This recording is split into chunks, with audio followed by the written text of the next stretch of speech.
Great to have your company on Sky News across Australia. Now, Queensland's Deputy Opposition Leader Tim Mander has criticised the Palaszczuk government's handling of the coronavirus crisis following a rollout of border closures, changes to school closures, backflips on weapons armouries and recreational boating. Meanwhile, the state's Treasury status has been laid bare by the pandemic. Joining me now is Opposition Treasurer Tim Mander. Tim, thanks for joining us tonight.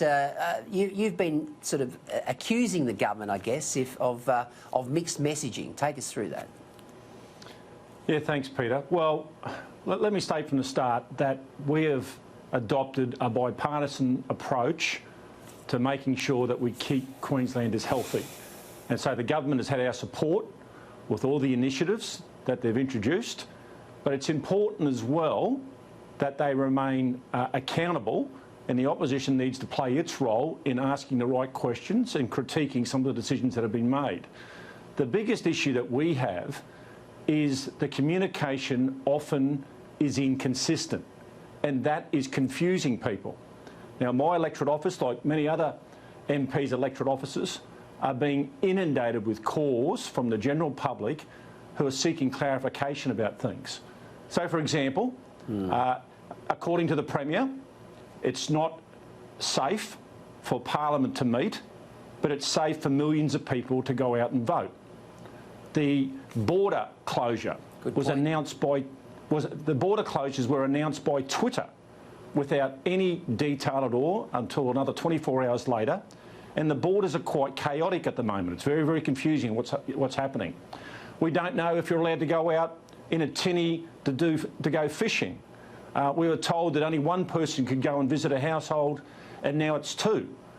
We had the issue that you've mentioned about providing ammunition for our primary producers, where initially they said they couldn't do it, now they're backflipped on that.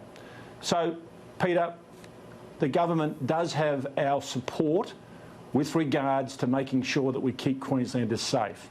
But that won't stop us doing our job in keeping the government accountable, and that's very difficult for us to do at the moment when we don't have Parliament sitting. Tim, let's talk about the Currumbin by-election. Now, a lot of people have said, oh, it was a poor result for the LNP because there was a swing against the coalition. But, gee, after what Jan Stuckey did, you know, she letterbox dropped the electorate twice. She went on Talkback Radio and bagged the LNP. I mean, her own personal following, I would estimate, would have been probably worth 4 to 6%. You still got to cross the line. What did Currumbin teach you guys? Well, Peter, let me say you're right. For us actually to win that seat in the end was an incredible result. Not only did you have the former member actively campaign against us and wanting us to lose the seat, in which I regard as one of the greatest acts of treachery in Queensland political history. So we had that particular issue.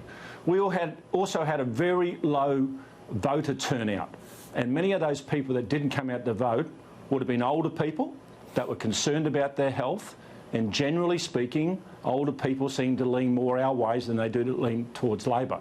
And the other factor that people fail to remember is that One Nation ran this time, which didn't run in the last election. So they polled around 7%.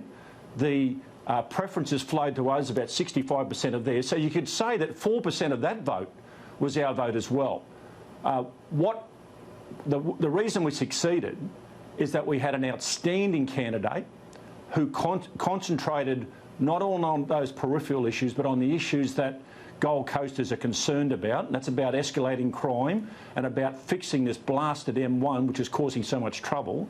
And the other reason is because Deb Frecklington, our leader, did a lot of campaigning down there personally, and we know that she was very well received.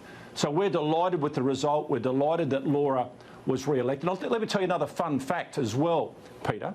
The primary vote for Laura was higher than the primary vote that the Labor candidate got in Bundamba, which is a safe Labor seat. So, you know, that gives you a bit of an idea of the level of support that we maintained in Currumbin. Tim, just before we go, former top referee, are you missing your footy?